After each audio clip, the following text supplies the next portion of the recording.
दोस्तों नमस्कार, आदाब, सत श्री अकाल। उर्मिलेश ऑफिशियल के इस कार्यक्रम में आपका बहुत बहुत स्वागत है। मैं हूं उर्मिलेश। कल से एक सवाल उठ रहा है कि भाई इंडिया अलायंस की जो पार्टियां हैं उन्होंने chief justice of India Surya Kant ji को अर्जी तो भेज दी, चिट्ठी तो भेज दी कि भाई एसआईआर पर फिर से पुनर्विचार किया जाए। ये बिल्कुल गलत है, असंवैधानिक है। और जिस तरह से, खास तौर पे जिस तरह से इसको एग्जीक्यूट किया जा रहा है, वो पूरी की पूरी प्रक्रिया असंवैधानिक है और वो लोगों को मतदान के अधिकार से वंचित कर रही है। बंगाल इसका उदाहरण है। इस बीच में दोस्तों राजगोपाल, आर राजगोपाल, उनका भी एक उदाहरण बन आ गया सामने। उसने भी एसआईआर के क्या क्या और डायमेंशन, कितने खतरनाक डायमेंशन हैं, यह उजागर कर दिया। बंगाल में जिस तरह से लोगों को नोटिस जा रहा है, जिस तरह लोगों को बताया जा रहा है कि उनका राशन कार्ड खत्म, उनकी और सुविधाएं खत्म, क्योंकि उनका नाम एसआईआर में कट गया था। और राजगोपाल का तो पासपोर्ट जो है वो रिन्यू ही नहीं हुआ, क्योंकि उनका नाम एसआईआर में काट दिया गया था। तो ये बहुत सारे उदाहरण अब आ गए हैं। तो इसकी रोशनी में विपक्ष ने जो अर्जी लगाई है, ये सोचकर कि चीफ जस्टिस साहब के यहां से कुछ पहल होगी, माननीय सुप्रीम कोर्ट कुछ नए सिरे से करेगा। अब इस अर्जी की केवल एक विशेषता है कि इसमें 23 पॉलिटिकल पार्टीज और एक इंडिविजुअल एमपी सबने साइन किया है, यानी संपूर्ण विपक्ष। अब कोई ये नहीं कह सकता कि नहीं, इसमें इंडिया ब्लॉक की कुछ ही पार्टियां हैं, कुछ नहीं है। इसमें डीएमके भी है, इसमें आम आदमी पार्टी ने भी साइन किया है। लेकिन ये तो बात हुई अर्जी की। दोस्तों इसमें नया क्या है? आखिर ये अर्जी दी क्यों गई है? अर्जी दी गई है दोस्तों, ये तय हो गया था 8 जून को ही, जब मीटिंग हुई इंडिया ब्लॉक की, कि वो चीफ जस्टिस ऑफ इंडिया को पिटीशन फिर से देंगे, एक अर्जी देंगे। ये उनके ऊपर निर्भर करता है कि वो क्या चाहते हैं, क्या करना चाहते हैं। वो जैसा भी फैसला करें, लेकिन हम अपनी ओर से जरूर रिक्वेस्ट करेंगे कि इस पर रिव्यू किया जाए। इलेक्शन कमीशन जिस तरह से बिहेव कर रहा है, जिस तरह एसआईआर के नाम पर लाखों लोगों को मतदान से वंचित किया जा रहा है, ये भारतीय संविधान की आत्मा के विरुद्ध है। उस दिन ही ये तय हो गया था, उसको अमली जामा अब पहनाया गया है। लेकिन आखिर ये अर्जी या अपील या चिट्ठी देने के पीछे रणनीति क्या है? दोस्तों जो मेरी जानकारी है, और मैंने इंडिया ब्लॉक के डिफरेंट पॉलिटिकल पार्टीज के कुछ नेताओं से मैंने बात भी की, कुछ मेरे अपने सूत्र जो हैं उनसे भी जानकारी लेने की कोशिश की, वो बहुत रिवीलिंग एक खबर या जानकारी मुझे मिल रही है। और वो ये कि अगर माननीय सुप्रीम कोर्ट के स्तर से कोई बड़ा इंटरवेंशन एसआईआर में नहीं हुआ, तो आगे जो भी चुनाव होने वाले हैं इस देश में, उनसे पहले, उन चुनावों के पहले विपक्ष जो है काफी बड़ा कोई फैसला कर सकता है। वह पश्चिम बंगाल के चुनाव के बाद यह बात बिल्कुल समझ गया है। पहले बिहार में कुछ बात समझ में आई, लेकिन बंगाल में तो बहुत अच्छी तरह संपूर्ण विपक्ष को यह समझ में आ गया कि अगर एसआईआर इसी तरह से किया जाता रहा तो किसी कीमत पर भारतीय जनता पार्टी को हराना असंभव हो जाएगा, क्योंकि इसमें मतदान हो ही नहीं रहा है निष्पक्ष ढंग से। अगर आप 27 लाख, 20 लाख, 25 लाख, 26 लाख तक लोगों का नाम काट देंगे और आप चाहेंगे कि चुनाव निष्पक्ष और पारदर्शी ढंग से हो जाए, लेवल प्लेइंग फील्ड सबके लिए उपलब्ध हो जाए, यह असंभव है। और अगर योजना के तहत लोगों के नाम निकाले जा रहे हैं, काटे जा रहे हैं, और वो उसका उदाहरण तो आर राजगोपाल है। अब तो भारतीय जनता पार्टी के कई नेता बोल रहे हैं, उसके समर्थक भी बोल रहे हैं कि आर राजगोपाल जब अपने अखबार टेलीग्राफ में बीजेपी के खिलाफ कैंपेन चला रहे थे, तो जो लोग आप आज उनके पासपोर्ट रिन्यूअल पर आवाज उठा रहे हैं, तब उन्होंने क्यों नहीं कहा था। इस तरह की बात सोशल मीडिया पर की जा रही है, और सोशल मीडिया पर ऐसी बात करने वाले वे लोग हैं जो अपने आप को भारतीय जनता पार्टी, आरएसएस या संघ परिवार के समर्थक बताते हैं। अगर आप उनकी प्रोफाइल देख लें तो समझ में आ जाता है कि वो किसके भक्त और किसके समर्थक हैं। ये तक कह रहे हैं एक एडिटर के बारे में। तो विपक्ष को यह बात बिल्कुल क्लियर हो गई है कि एसआईआर का मकसद है भारतीय जनता पार्टी को चुनाव जिताना, खासकर उन राज्यों में जहां पर विपक्ष के बीच में और सत्ता पक्ष के बीच में, जहां पर विपक्ष में बीजेपी है और जहां सत्ता में भी बीजेपी है, उन तमाम जगहों पर बीजेपी की जीत को इंश्योर करता है एसआईआर, ऐसा उनका मानना है। अब जैसे बिहार में सत्ता पक्ष में विपक्ष थी, सत्ता पक्ष में बीजेपी थी जेडीयू के साथ गठबंधन में, वहां एसआईआर ने उनकी मदद की। और एसआईआर ने पश्चिम बंगाल में टीएमसी सत्ता में थी, लेकिन टीएमसी की सत्ता होने के बावजूद एसआईआर ने खेल कर दिया और इतने सारे लाखों लोगों के वोट काट दिए गए। बहाना क्या बनाया गया था कि विदेशी मूल के लोग आ गए हैं, घुसपैठिए आ गए हैं। लेकिन कितने घुसपैठिए भाई आपने आइडेंटिफाई किए, कितने डिटेक्ट किए और कितनों को आपने भेजा, बाहर किया? बिहार में तो क्लियर हो गया कि एक को भी नहीं।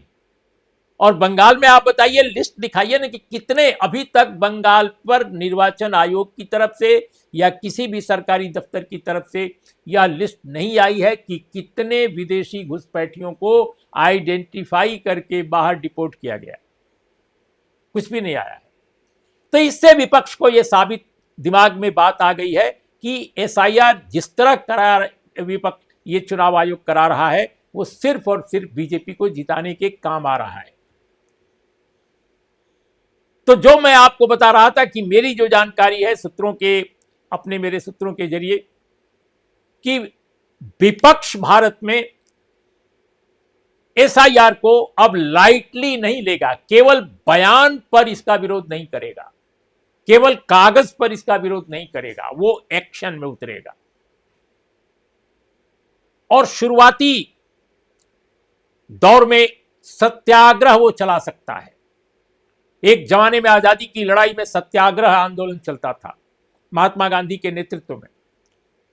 तो कुछ उसी तरह का सत्याग्रह आंदोलन, सत्याग्रह करेंगे, लाइन ऑफ एक्शन होगा सत्याग्रह का, ये एक संभावना बन रही है। ये कोई फैसला अभी तक नहीं है, लेकिन ये एक आइडिया फ्लोट हुआ है इंडिया ब्लॉक की पार्टियों के बीच में। और माना यह जा रहा है कि अगस्त महीने में जो बैठक होने जा रही है इंडिया अलायंस की, ये जुलाई आज शुरू हो गया, अगस्त महीने में अगली बैठक है। इस बीच में चूंकि माननीय सुप्रीम कोर्ट के चीफ जस्टिस को इंडिया अलायंस की सभी पार्टियों ने भेज दिया है पिटीशन अपना, 23 पार्टियों ने, और एक इंडिविजुअल कपिल सिब्बल हैं, वो भी मेंबर ऑफ पार्लियामेंट हैं राज्यसभा से, सबने साइन करके भेज दिया है। काफी आर्गुमेंट और लॉजिक और फैक्ट से भरा हुआ है वो ज्ञापन।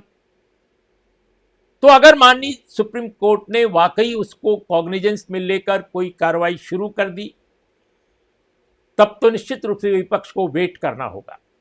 लेकिन अगर ऐसा नहीं होता है तो विपक्ष अनंत काल तक वेट नहीं कर सकता है, अनंत काल तक वो इंतजार नहीं कर सकता, और एक दूसरा बंगाल किसी अन्य राज्य में घटित होने की इजाजत नहीं दे सकता।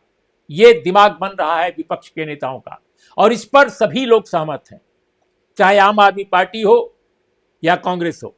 आम आदमी पार्टी और कांग्रेस को पंजाब में आमने सामने का चुनाव लड़ना है कुछ महीने के बाद, लेकिन इसके बावजूद वो दोनों इस मुद्दे पर एक हो चुके हैं।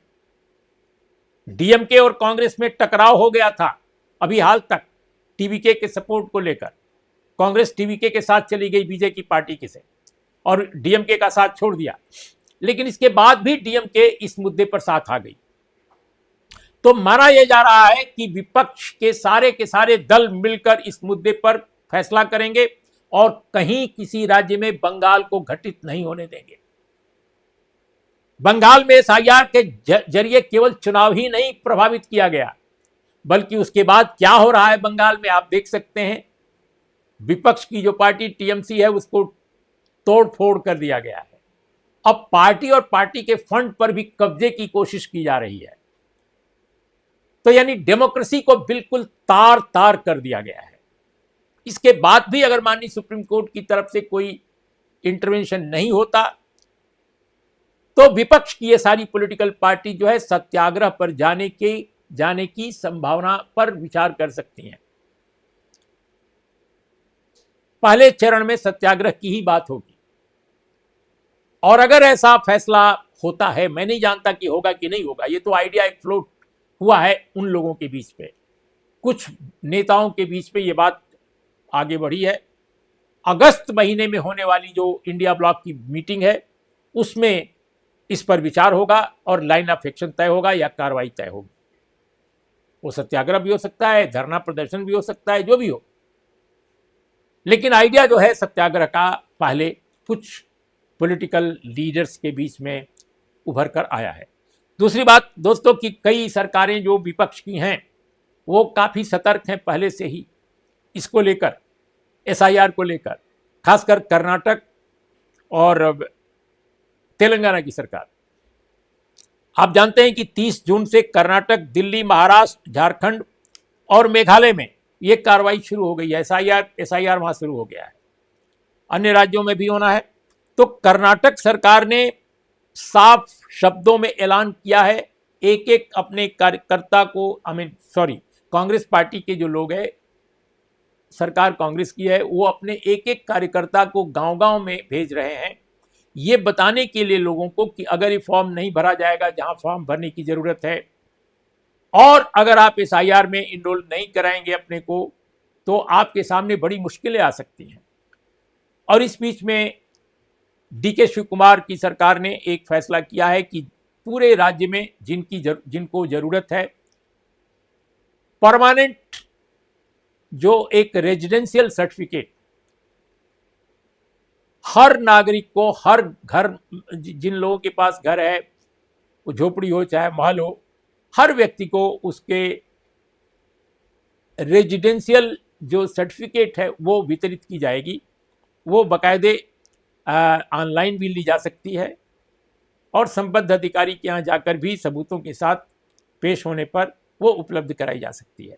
तो राज्य सरकार इतना भी कर रही है ताकि किसी को रेजिडेंशियल सर्टिफिकेट न होने के कारण आप जो बीएलओ होंगे या चुनाव कमीशन के, चुनाव आयोग के जो अधिकारी होंगे, वो किसी को एसआईआर के नाम पर न तो खारिज कर सकें और न ही तार्किक विसंगति के नाम पर 27 लाख लोगों को ढकेल सकें ताकि वो चुनाव के दौरान वोट ही न ले सकें, वोट ही न डाल सकें।